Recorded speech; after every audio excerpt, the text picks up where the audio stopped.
अब अपन स्टार्ट करने जा रहे हैं विद्युत वाहक बल पढ़ेंगे आज। इलेक्ट्रोमोटिव फोर्स, ध्यान से समझना इसको। देखो, विद्युत वाहक बल क्या होता है ये तुम्हारे सामने। इलेक्ट्रोमोटिव फोर्स ईएमएफ से रिप्रेजेंट करते हैं, यानी कि इसका जो नाम है शॉर्टकट में इंग्लिश में वो होता है ईएमएफ। विद्युत वाहक बल यानी कि बैटरी की पूरी क्षमता। जैसे मैं कहता हूं कि ट्रक को चालू करने में कितने वोल्ट की बैटरी लगेगी, तो आप दुकान वाले से पूछोगे तो बताएगा कि इसको इतना कम से कम चाहिए, यानी कि 12 वोल्ट की बैटरी दो चाहिए, यानी 24 वोल्ट चाहिए। तो आपका जो विद्युत वाहक बल है वो बैटरी की कुल क्षमता बता रहा है। 12 वोल्ट यानी 24 वोल्ट दोनों बैटरियों की। एक्चुअल में जब वो सर्किट में जुड़ती होंगी तब वो 24 वोल्ट नहीं दे पाती, क्योंकि बीच में सर्किट के थ्रू जहां तक करंट जाती है उसकी, तो वो उसमें कुछ प्रतिरोध उत्पन्न होता है, तो कुछ कम हो जाता है करंट वहां तक पहुंचने में। लेकिन बैटरी फुल कितनी है, 12 वोल्ट की, तो उसी को हम बोलते हैं विद्युत वाहक बल। जैसे घड़ी में भी सेल लगता है तो 1.5 वोल्ट का होता है, तो उसका विद्युत वाहक बल कितना है, वो 1.5 वोल्ट है, यानी कि कुल क्षमता को बताता है विद्युत वाहक बल। ठीक है, इसकी डेफिनेशन देखो क्या है। किसी सेल के दोनों इलेक्ट्रोडों के इलेक्ट्रोड विभवों का अंतर। जैसे मैंने कोई सेल बनाया, मान लो ये सेल है और इसका एक जिंक का इलेक्ट्रोड है, एक कॉपर का इलेक्ट्रोड है, ये जुड़े हुए हैं, और यहाँ पे हमने एक वोल्ट मीटर लगा रखा है, गैल्वेनोमीटर, जिससे हम नाप रहे हैं। तो ये क्या हुआ, ये क्या नाप रहा है, इन दोनों सेलों के इलेक्ट्रोड विभवों का अंतर। दोनों सेलों के इलेक्ट्रोड विभवों का अंतर विद्युत वाहक बल कहलाता है। जबकि उस समय सेल में कोई विद्युत धारा, सेल के बाहरी परपथ में कोई विद्युत धारा प्रवाहित नहीं हो रही हो, मतलब इस सेल को किसी से जोड़ा न गया हो। जैसे मान लो डेनियल सेल, मैं आपको शुष्क सेल बताऊं। शुष्क सेल ऐसा ही कुछ होता है ना। यहाँ पे एक स्टील की टोपी होती है और यहाँ पे एल्यूमिनियम का एनोड, ये एनोड होता है, ये कैथोड होता है। और वो जब अपन चेक कराते हैं कि देखो चेक करो जरा सेल को, ये सेल वीक है या घड़ी खराब है, तो जब वो चेक करता है तो वो कैसे चेक करता है, वो चेक करता है गैल्वेनोमीटर से। ठीक है, और चेक करके बता देगा कि इस सेल में कितनी क्षमता है, मतलब जो हाईएस्ट उसकी क्षमता होगी, जो वो दे रहा होगा करंट, वो है। यदि बहुत कम होगी, जिससे घड़ी चलती है उससे बहुत कम होगी, इसका मतलब वो समझ जाएगा सेल खराब हो चुका है। उसी को हम कहते हैं विद्युत वाहक बल। लेकिन ये जुड़ा ना हो, तुमने कभी देखा हो घड़ी को ले जाते हो तो वो दिखाता है तो वो सेल खोल के चेक करता है, ना कि कहीं भी पर्वत में ही टच करके देखता हो। पहले सेल खोलेगा फिर चेक करेगा दोनों तरफ लगा के उसको, मीटर को, तो बता देगा कि सेल में दम है या नहीं। उसी को बोलते हैं विद्युत वाहक बल। नाम ही है इलेक्ट्रोमोटिव फोर्स, मतलब उसमें कितना फोर्स बचा हुआ है, वो फुल है या नहीं। देखो फिर से,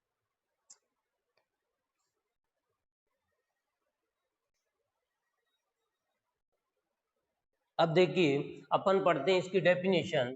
विद्युत वाहक बल इलेक्ट्रोमोटिव फोर्स ईएमएफ, किसी सेल के दोनों इलेक्ट्रोडों के इलेक्ट्रोड विभवों का अंतर विद्युत वाहक बल कहलाता है। जबकि सेल की बाहरी परपथ में विद्युत धारा प्रवाहित नहीं हो रही हो, मतलब सेल जुड़ा ना हो सर्किट से। यदि सर्किट से सेल जुड़ा हुआ तो आप विद्युत वाहक बल पूरा नहीं ले सकते, क्योंकि कुछ प्रतिरोध उत्पन्न हो रहा होगा, रुकावट उत्पन्न हो रही होगी सर्किट में, उसको आप कैसे नापोगे। तो आपको सेल खोल के ही देखना पड़ेगा कि इसमें कितनी क्षमता है, विद्युत वाहक बल इसका कितना है। बहुत सारे सेल आते हैं, कहते हैं ये 1.5 का, ये 2 का, ये 5 का। कैसे चेक करोगे, उसी से गैल्वेनोमीटर से ही चेक होगा कि ये सेल कितने कितने वोल्ट का है। इसी को हम बोलते हैं विद्युत वाहक बल। बोलो, समझ में आया विद्युत वाहक बल? चलिए आ गया, तो अब अपन आगे पढ़ते हैं विद्युत वाहक बल और विभवांतर में अंतर। विद्युत वाहक बल यानी ईएमएफ और विभवांतर। विभवांतर फिजिक्स में भी पढ़ोगे आप। विभवांतर में अंतर यानी विद्युत वाहक बल, तो अभी हम देखो विभवांतर भी वही होता है, नंबर नाम क्या है, दो विभवों का अंतर। तो बताओ इन दोनों में डिफरेंस क्या हुआ, ये भी दो विभवों का अंतर है, ये भी दो विभवों का अंतर है, तो इन दोनों में देखो डिफरेंस ये हुआ कि ये तब नापा जाता है जब जब सेल के बाहरी परिपथ में विद्युत धारा प्रवाहित नहीं हो रही हो, मतलब सेल को किसी सर्किट से न जोड़ा गया हो, तब ये नापा जाता है। और विभवांतर ये तब नापा जाता है जब सेल के बाहरी परिपथ में विद्युत धारा प्रवाहित हो रही हो। जैसे मान लो कहीं से विद्युत धारा यहाँ आ रही है और फिर हम यहाँ पर आके वोल्टेज नापते हैं, वोल्टेज घड़ी थे, तो वो बताती है कि 220 वोल्ट आ रहा है घर, तो वो क्या होता है, विभवांतर, उसे बोलते हैं हम विभवांतर। यानी यह सेल के दोनों इलेक्ट्रोडों के बीच विभवों का अंतर है, बिल्कुल ऐसी डेफिनेशन है, किसी सेल के दोनों इलेक्ट्रोडों के विभवों का अंतर है विभवांतर, जबकि सेल के बाहरी परिपथ में विद्युत धारा प्रवाहित हो रही हो, नहीं बढ़ हट जाएगा, हो रही हो, मतलब बैटरी को किसी बाहरी सर्किट से जोड़ दिया जाए, जैसे सेल को घड़ी में जोड़ दिया जाए और घड़ी में जोड़ने के बाद फिर एक वोल्ट मीटर घड़ी लगाई जाए, उससे पता चलेगा कि कितनी विद्युत धारा आ रही है। तो बोलो ईएमएफ और विभवांतर में क्या अंतर है। ईएमएफ तब नापा जाता है जब सेल के बाहरी परिपथ में विद्युत धारा प्रवाहित नहीं हो रही हो, और विभवांतर तब नापा जाता है जब सेल के बाहरी परिपथ में विद्युत धारा प्रवाहित हो रही हो। अच्छा, ये विभव मापी द्वारा मापा जाता है, विभव मापी द्वारा मापा जाता है, और यह वोल्ट मीटर द्वारा मापा जाता है। एक तो डेफिनेशन ही हो गई, दूसरी में यह वोल्ट मीटर द्वारा मापा जाता है। बोलो दो पॉइंट समझ में आए। पहली में तो डेफिनेशन ही हो गई, किसी सेल के दोनों इलेक्ट्रोडों के इलेक्ट्रोड विभवों का अंतर विद्युत वाहक है जब सेल के बाहरी परिपथ में विद्युत धारा प्रवाहित नहीं हो रही हो, और वोल्ट और विभवांतर में किसी सेल के दोनों इलेक्ट्रोडों के इलेक्ट्रोड विभवों का अंतर है, विभवांतर अंतर होता है जबकि सेल के बाहरी परिपथ में विद्युत धारा प्रवाहित हो रही हो।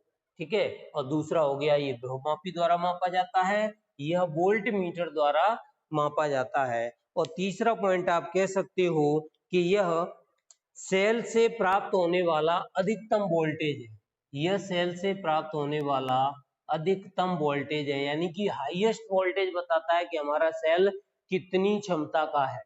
जैसे मैं कहता हूँ ना कि 1.5 वोल्ट का सेल ले आओ, एक्चुअली में जब सर्किट में लगाते हो तो वो 1.5 वोल्ट वहां तक पहुंचा नहीं पाता, क्योंकि वहां तक जाने में सर्किट में कुछ प्रतिरोध उत्पन्न होगा, तो वहां सर्किट में पहुंचता है तब कम हो जाता है। लेकिन हमारा सेल है कितने का, यानी अधिकतम मापते हैं। ईएमएफ क्या होता है, सेल का अधिकतम वोल्टेज होता है, जबकि विभवांतर अधिकतम नहीं होता, क्योंकि ये कुछ न कुछ कम हो जाएगा, कारण ये सर्किट लगने के बाद नापा जाता है, तो सर्किट में कुछ प्रतिरोध उत्पन्न होता है, इसीलिए विभवांतर हमेशा ईएमएफ से कम होता है। बोलो समझ में आया इतना। क्या क्या बोला, यह सेल से प्राप्त होने वाला अधिकतम वोल्टेज है, और यह सेल से प्राप्त होने वाला थोड़ा सा ईएमएफ से कम होता है, यानी सेल से प्राप्त होने वाले वोल्टेज से थोड़ा सा कम होता है, यानी कि ईएमएफ से, विद्युत वाहक बल से विभवांतर हमेशा कम ही मिलेगा। चौथा पॉइंट ये है, यह प्रतिरोध पर निर्भर नहीं करता। बताओ इसमें प्रतिरोध उत्पन्न होगा क्या, नहीं, क्यों, क्योंकि इसमें सर्किट जुड़ा ही नहीं है, तो ये प्रतिरोध पर निर्भर नहीं करता, जबकि ये प्रतिरोध पर निर्भर करता है, यानी कि आप तार कैसा लगा रहे हो, मोटा है या लंबा है, तो प्रतिरोध उसी हिसाब से उत्पन्न होगा। आप ये तो जानते ही होंगे कि प्रतिरोध पतले तार में अधिक होता है और मोटे तार में कम होता है। ये समझ में आया। बोले 4 पॉइंट, यह प्रतिरोध पर निर्भर नहीं करता है और यह प्रतिरोध पर निर्भर करता है। और फिफ्थ पॉइंट है, ईएमएफ द्वारा गणना किया गया कार्य, ईएमएफ द्वारा गणना किया गया कार्य सबसे अधिकतम होता है, यानी मैक्सिमम होता है, जो कि विभवांतर में हमेशा इसका कार्य अधिकतम कार्य से हमेशा ही कम होगा, यानी विभवांतर का कार्य हमेशा अधिकतम कार्य से कम ही आएगा, क्योंकि इसमें प्रतिरोध उत्पन्न होता है। बताओ ये डिफरेंस समझ में आया, बहुत इंपॉर्टेंट डिफरेंस था, ये आता रहता है। अच्छा, इसका एक फॉर्मूला भी होता है विद्युत वाहक बल का, वो मैं तुम्हें पहले और बता दूं। फॉर्मूला देखो क्या होता है, विद्युत वाहक बल बराबर, सब लोग लिखेंगे, फॉर्मूले को जरूरत पड़ेगी, विद्युत वाहक बल अपनी कॉपी में लिखेंगे, विद्युत वाहक बल EMF बराबर ई कैथोड माइनस ई एनोड, दो विभवों का अंतर विभवांतर कहलाता है। एक फॉर्मूला मैंने और बताया था, EMF ई राइट RIGHT ई राइट माइनस ई लेफ्ट। इसको यदि तुमने कल लेफ्ट लिख लिया हो तो इसको राइट कर लेना, ई राइट, पहले राइट हैंड साइड वाला आता है तब लेफ्ट हैंड साइड।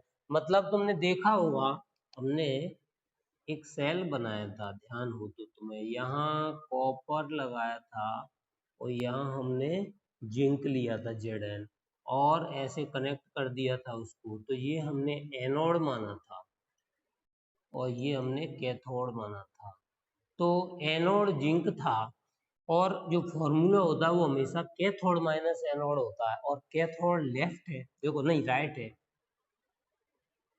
कि नहीं, और ये लेफ्ट है। और इसको रिडक्शन यहाँ पे क्या होता है, ऑक्सीडेशन होता है यहाँ पे, तो ऑक्स, और यहाँ पे रिडक्शन होता है तो RED। रिडक्शन माने यहाँ अपचयन होता है या ऑक्सीकरण होता है। तो आप देखोगे इससे एक फॉर्मूला और बन जाएगा, EMF बराबर E, ये कौन है, रिडक्शन, कैथोड क्या है, रिडक्शन, तो ई रेड कल भी बताया था मैंने, माइनस ई लेफ्ट ऑक्स। बोलो समझ में आया ये फॉर्मूला, सबने लिख लिया ये फॉर्मूला, ठीक है। इस फॉर्मूले पे मैं एक छोटा सा तुम्हें क्वेश्चन कराता हूँ, ठीक है, और उस क्वेश्चन में कोई दम नहीं है, बहुत छोटा क्वेश्चन, बड़ा है देखने में, मतलब लिखूंगा तो बड़ा है लेकिन आंसर उसका बहुत छोटा है। तो मैं देखो तुम्हारे सामने पहले क्वेश्चन भी लिखूंगा और फिर इसे तुम्हें सॉल्व करवाऊंगा। क्वेश्चन सब लोग लिखो, उसके बाद अपन पढ़ेंगे विद्युत रासायनिक से, ठीक है, ये फॉर्मूला उसमें काम में आएगा। क्वेश्चन देखो, एक सेल जो निम्न समीकरण द्वारा प्रदर्शित किया जाता है, कोई सेल है जो निम्न समीकरण द्वारा प्रदर्शित किया जाता है, उसके विद्युत वाहक बल EMF की गणना करो। ये क्वेश्चन है कि एक सेल जो निम्न समीकरण, अभी मैं समीकरण दूंगा, उस समीकरण से प्रदर्शित करते हैं जिसका विद्युत वाहक बल हमें फाइंड करना है, ठीक है, ऐसा कह रहा है। और वो समीकरण क्या है, वो समीकरण ये है, निकिल, निकिल का एक इलेक्ट्रोड है प्लस, सॉलिड होता है निकिल, मैं यहाँ पे सॉलिड लिख रहा हूँ ठोस, plus 2Ag, 2Ag plus aqueous gives Ni2 plus aqueous AQ plus 2Ag, ये सॉलिड होता है। अब तुम देखो निकिल Ni2 प्लस में परिवर्तित हो रहा है और Ag प्लस Ag में परिवर्तित हो रहा है, ये क्वेश्चन दिया है, ठीक है, तथा ये तो समीकरण दिया, और क्या दिया इसके बारे में, तथा मानक अवकरण, अवकरण क्या होता है, अवकरण का मतलब होता है अपचयन, कोष्टक में लिख रहा हूं, NCERT में दिया है अवकरण, ठीक है, मैं तुम्हें बता रहा हूँ अपचयन भी लिख सकता है, अपचयन इलेक्ट्रोड विभव, अपचयन इलेक्ट्रोड विभव इसने दे रखा है। वैसे ये विभव कैसे निकलते हैं, SHE सेल से निकलते हैं, इलेक्ट्रोड विभव दिया है, Ag का दिया है, Ag प्लस, मैंने कहा क्वेश्चन बड़ा सा दिखेगा लेकिन आंसर में कोई दम नहीं है, Ag, और दूसरा इसका आंसर भी दिया है जी, मतलब इसका मान भी दिया है 0.8 वोल्ट, और nickel Ni plus 2 electron gives Ni plus, plus नहीं, इसका मान माइनस में दिया है, माइनस 0.25 वोल्ट। ये इतना क्वेश्चन, यहाँ तक क्वेश्चन ही दिया। अब देखो हमें फॉर्मूला क्या लगाना है, देखो हमें अपचयन विभज्य क्या दिए हुए हैं मानक कंडीशन में। मानक कंडीशन में हमें क्या दिए हुए हैं जी, कैथोड एनोड दिए हैं, लेकिन हमें ये पहचानना है कि ये कैथोड का मान है कि ये एनोड का मान है, ये नहीं पता, ये पता करना है और बस ये पता करते ही इन मानों को रख दोगे आंसर आ जाएगा। इन मानों के लिए उसने एक सेल अभिक्रिया दे रखी है, इससे हम पहचान लेंगे कि कौन सा इलेक्ट्रोड हमारा एनोड है और कौन सा इलेक्ट्रोड कैथोड है।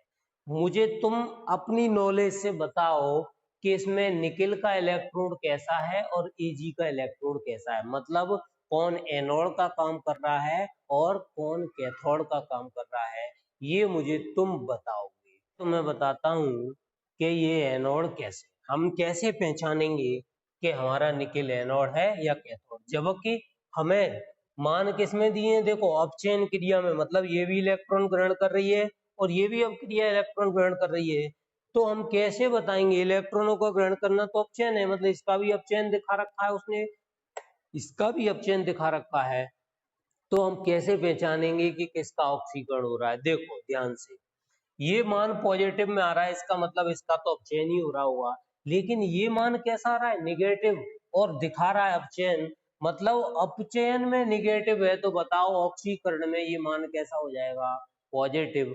इसका मतलब हम समझ गए कि ये वो भले ही अपचयन रहा है लेकिन ये क्या होगा, ऑक्सीकरण वाली अभिक्रिया, मतलब एनोड है, और ये क्या है, कैथोड। एक तरीका तो ये समझ लिया, हमेशा जो छोटा मान होता है या ऋणात्मक हो कुछ भी हो, छोटा मान जो होगा वो हमेशा क्या कहलाएगा, एनोड, तभी सेल बनेगा। क्योंकि आप जाहिर सी बात है कैथोड में से एनोड घटाओगे यानी छोटा ही मान घटता है, चाहे वो माइनस का हो चाहे वो प्लस का हो, छोटा मान हमेशा घटता है, तो एनोड में हमेशा छोटा मान ही होगा। ठीक है, ये छोटा मान है, माइनस में है तो छोटा है, यदि ये माइनस के 50 भी होता तो भी छोटा ही होता है इससे, क्योंकि ये तो पॉजिटिव है।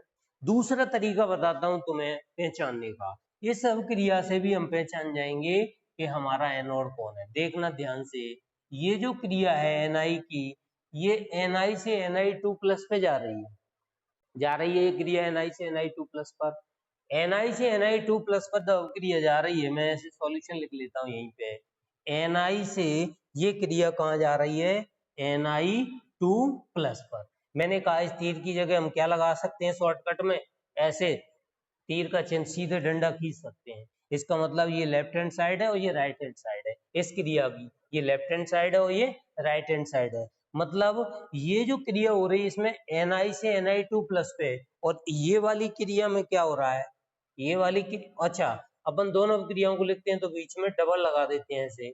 अब देखो इसमें क्या हो रहा है, 2Ag से क्या हो रहा है, 2Ag प्लस से 2Ag में परिवर्तित हो रहा है, मतलब ये प्लस से जीरो पे जा रही है। अब देखो तुम, ये जीरो ऑक्सीडेशन नंबर से प्लस ऑक्सीडेशन नंबर में जा रही है, मैंने तुम्हें अच्छी तरह समझाया होगा कि ऑक्सीकरण संख्या में वृद्धि क्या कहलाती है, ऑक्सीकरण कहलाती है, मतलब ये क्रिया किसकी हो रही है बताना जरा, ऑक्सीकरण, और ऑक्सीकरण हमेशा क्या होता है, एनोड।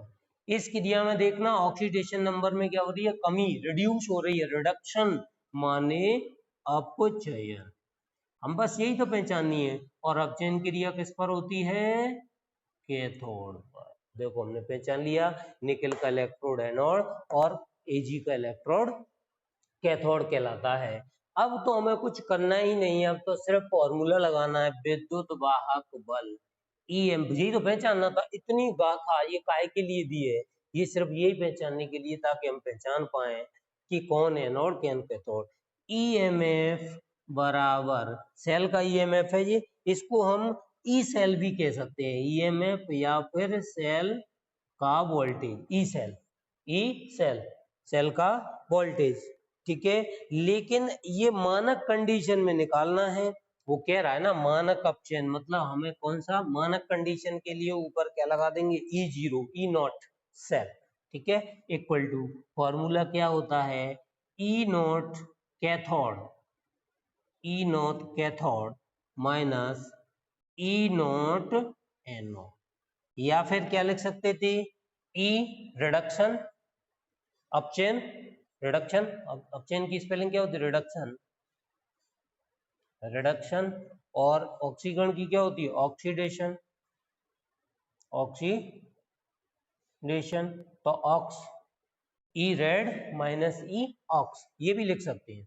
तो देखो कैथोड की वैल्यू हमें बताओ, इसमें कहाँ है कैथोड की वैल्यू, ये रही, ये हमने पहले ही डिसाइड कर लिया, क्योंकि हमारा Ag वाला इलेक्ट्रोड क्या है, कैथोड, कैथोड की वैल्यू क्या है 0.80, बीच में क्या लगी है माइनस, कोष्टक लगाना पड़ेगा क्योंकि ये वैल्यू भी किसने दे रखी है, उसने माइनस, एनोड की वैल्यू बताओ कितनी है, -0.25 वोल्ट।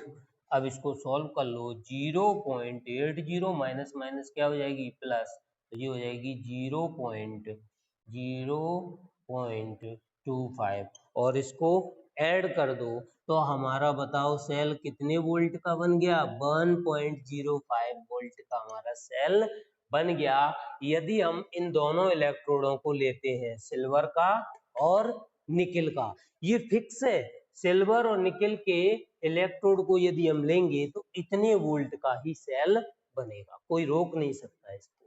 और ये वैल्यू आई कैसे है, वो श्रेणी से, देखो श्रेणी भी मैंने बना रखी है, ध्यान से देखो, तो निकिल का मान कितना दिया है, -0.25, -0.25 क्वेश्चन में भी दिया है, और सारणी जो मैंने तुम्हें भेजी है उसमें भी यही मान होगा। और देखो Ag का कितना दिया है 0.80, और सिल्वर का भी देखो 0.80, ये किसमें दिया हुआ है, प्लस।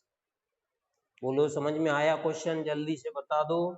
अब मैं आपको विद्युत रासायनिक श्रेणी पढ़ाता हूँ, सभी बच्चे हेडिंग डाल लो, विद्युत रासायनिक श्रेणी, विद्युत रासायनिक श्रेणी। देखो क्या होती है, पूरी श्रेणी को एक सिस्टम से बनाया गया, एक तो मानक अपचयन विभव, यानी कि हमेशा इस श्रेणी में अपचयन ही कराना है, चाहे वो मान पॉजिटिव में आए चाहे वो निगेटिव में आए। निगेटिव में किनका आएगा, जिनका अपचयन होता नहीं है, मतलब जो अवक्रियाएं ऑक्सीकृत होती हैं वो अपचयन क्यों होंगी, अपचयित क्यों होंगी, तो ऑक्सीकृत मान भी उनको क्रियाओं को उल्टा लिख के रख दिया गया है, अपचयन करके जबरदस्ती उनको क्रियाओं को उल्टा कर दिया है। जैसे मैं तुमसे बात करूं लिथियम, क्या लिथियम इलेक्ट्रॉन लेता है, नहीं, लेकिन फिर भी क्रिया को क्या कर रखा है, उल्टा। ये क्रिया ऐसे लिखी होनी चाहिए थी, ये क्रिया कैसे लिखी होनी चाहिए थी, ये ऐसे Li गिव्स Li प्लस और इलेक्ट्रॉन, तो ये सही थी, मतलब ऑक्सीकरण की थी, और इसका मान कितना आता, फिर अभी ये माइनस में है, फिर कितना आता 3.05, प्लस में आता कि नहीं बताओ। यदि ये क्रिया ऐसे लिखी होती तो ये मान प्लस में आता, क्योंकि Li लेफ्ट हैंड साइड आ जाता और राइट हैंड साइड वाली लेफ्ट हैंड साइड में वैल्यू पहुंच जाती, तो ये वैल्यू माइनस से क्या हो जाती, प्लस हो जाती, और ये ऑक्सीकरण क्रिया, लेकिन उन्होंने पूरी की पूरी सारणी को किसमें बनाया है, अपचयन में। तो इससे हमें क्या दिक्कत है, तुम अपचयन में बनाओ कि ऑक्सीकरण में बनाओ, हम तो पता कर ही लेंगे कि इसका ऑक्सीकरण हो रहा है कि अपचयन, मतलब जो मान निगेटिव आ रहे होंगे वो अवक्रिया अपचयित नहीं होती, वो क्या हो रही होंगी, ऑक्सीकृत, माने उनका ऑक्सीकरण ज्यादा हो रहा होगा। अपचयन तो माइनस में हो रहा है, देखो अपचयन तो इसका माइनस में दिखा रहा है, माइनस के 3.05, मतलब ये अपचयित नहीं हो रही है, ये ऑक्सीकृत हो रही है, और लिखा क्या है उनने, अपचयन में। तो इससे कोई फर्क नहीं पड़ता कि क्रिया कैसी लिखी है, हम खुद ही पता कर लेंगे कि क्रिया का क्या हो रहा है, ऑक्सीकरण या अपचयन। लेकिन सुविधा के लिए उन्होंने पूरी श्रेणी को मानक अपचयन के बढ़ते क्रम में रखा है। देखो सबसे कम अपचयन का मान ये है कि नहीं, माइनस में है 3.05, और यहाँ पे आप आते आते प्लस में 2.87 हो गया, मतलब ये पूरी श्रेणी कैसे बनी हुई है, मानक अपचयन के बढ़ते क्रम। बोले इतना समझ में आया, मानक अपचयन के बढ़ते क्रम में जिस श्रेणी को बनाया गया है वह श्रेणी विद्युत रासायनिक श्रेणी कहलाती है। देखो डेफिनेशन भी लिखी है, तत्वों को उनके मानक अपचयन, मानक का मतलब मानक कंडीशन 25 डिग्री सेंटीग्रेड ताप और 1 ADM दाब पर, ठीक, मानक अपचयन विभव के बढ़ते क्रम में, जो अपचयन विभवी मानक अपचयन बहु के बढ़ते क्रम में रखने पर जो श्रेणी प्राप्त होती है, जो श्रेणी बनी SHE से, जो मान प्राप्त हुए उनको एक सिस्टम से उन्होंने जमाया। वो जमाया किस सिस्टम में था? मानक अपचयन के बढ़ते क्रम में। ठीक है, मानक अपचयन बहु के बढ़ते क्रम में रखने पर जो श्रेणी प्राप्त होती है उसे विद्युत रासायनिक श्रेणी कहते हैं। माने SHE के थ्रू सभी इलेक्ट्रोडों के साथ जोड़ जोड़ के बहुत सारे मान निकाल लिए। अब उन्होंने कहा कि यार ये मान तो सबके आ गए, इनको एक तरीके से सेट कर दो, जमा दो। तो उन्होंने सोचा कि इनको अपचयन के बढ़ते क्रम में जमा देते हैं। जिसका ऑक्सीकरण हो रहा होगा उसका अपचयन माइनस में हो रहा होगा, तो माइनस में मान लिख दो। मतलब उन्होंने पूरी की पूरी श्रेणी को मानक अपचयन के बढ़ते क्रम में सजा। बोले समझ में आई इतनी? मैंने तुम्हें एक पेज भेजा होगा, एक पेज दिया था, उसमें तुम ध्यान से देखोगे तो उसमें लिखा है, देखो यहाँ दिख जाए, हो सकता है मैं कोशिश करूंगा। इसमें लिखा है इलेक्ट्रॉन ग्रहण करने की प्रवृत्ति, यानी ऊपर से नीचे जाने पर इलेक्ट्रॉन ग्रहण करने की प्रवृत्ति बढ़ती है। यानी कि ये जो क्रम है नीचे जाने पर ये बढ़ता है। और क्या क्या चीजें बढ़ती हैं ऊपर से नीचे जाने पर? देखो, ऊपर से नीचे जाने पर इलेक्ट्रॉन ग्रहण करने की प्रवृत्ति बढ़ती है। कैसे? ध्यान से देखना। क्या लिथियम प्लस जल्दी इलेक्ट्रॉन ग्रहण करेगा? नहीं करेगा, वो तो त्यागता है। तुम उससे क्या ग्रहण करा रहे हो? इलेक्ट्रॉन। जिसे वो त्यागता उसे ग्रहण करा रहे हो, मतलब इसकी ग्रहण करने की प्रवृत्ति बहुत कम है। अब आओ नीचे, फ्लोरीन क्या करता है बेटा? ग्रहण करता है, ये त्यागता नहीं है कभी। त्यागने की बात छोड़ दो, यदि इसे इलेक्ट्रॉन मिल जाए किसी का तो ये उसे छोड़ेगा नहीं, तुरंत एक्सेप्ट कर लेगा, ग्रहण कर लेगा। तो बताओ, श्रेणी में ऊपर से नीचे जाने पर, ये विद्युत रासायनिक श्रेणी में छोटी सी बनाई है, पूरी थोड़ी बनाई है, सिर्फ समझाने के पर्पज से थोड़ी सी बनाई है। ऊपर से नीचे जाने पर इलेक्ट्रॉन ग्रहण करने की प्रवृत्ति बढ़ती है कि नहीं? ये पॉइंट समझ में आया क्या? बताओ जल्दी से। अब दूसरे पॉइंट पे आते हैं, ऑक्सीकारक गुण बढ़ता है। ये ऑक्सीकारक क्या होते हैं? ऑक्सीकारक, देखो पहले ऑक्सीकरण समझो। जिनका ऑक्सीकरण हो जाता हो, मतलब जो दूसरों को ऑक्सीकृत कर देते हो, ऑक्सीकारक कहलाते हैं। जैसे मैं तो तुम्हें कहूं ऑक्सीडाइजिंग एजेंट, इसका इंग्लिश वर्ड होता है ऑक्सीडाइजिंग एजेंट, माने दूसरों का ऑक्सीकरण करने वाले तत्व। वे तत्व जो दूसरों का ऑक्सीकरण करते हैं ऑक्सीकारक कहलाते हैं। मैं तुमसे कहूं टिकट एजेंट क्या है? टिकट एजेंट दूसरों का टिकट काटने वाले, टिकट काटने वाले, लो टिकट एजेंट कहलाते हैं। जो दूसरों का टिकट काटते हैं, काउंटर पे बैठते हैं, वो टिकट देते हैं तुम्हें, ट्रेन का, बस का, तो जो टिकट काटते हैं वो टिकट एजेंट है। ऐसे ही मैं कहूँ ऑक्सीकारक एजेंट कौन होते हैं? ऑक्सीकारक यानी वे पदार्थ, वे तत्व जो दूसरों का ऑक्सीकरण करते हो, और जो दूसरों का ऑक्सीकरण करते हैं वे अपना हमेशा अपचयन करते हैं। ठीक है, देखो मैं तुमसे बात करूं कि मुझे बताना जरा, मैंने लिखा Zn से Zn2 प्लस 2 इलेक्ट्रॉन, इस समय इसका क्या हुआ है? ऑक्सीकरण। तो जिनका ऑक्सीकरण होता है वे ऑक्सीकारक नहीं होते, जिनका अपचयन होता है वे ऑक्सीकारक होते हैं। मतलब इसका तो ऑक्सीकरण हो रहा है, तो ये क्या हुआ? ये तो अपचायक हुआ। अब मैं तुमसे कहूं फ्लोरीन, फ्लोरीन Fe और इसने इलेक्ट्रॉन ले लिया और क्या बना लिया?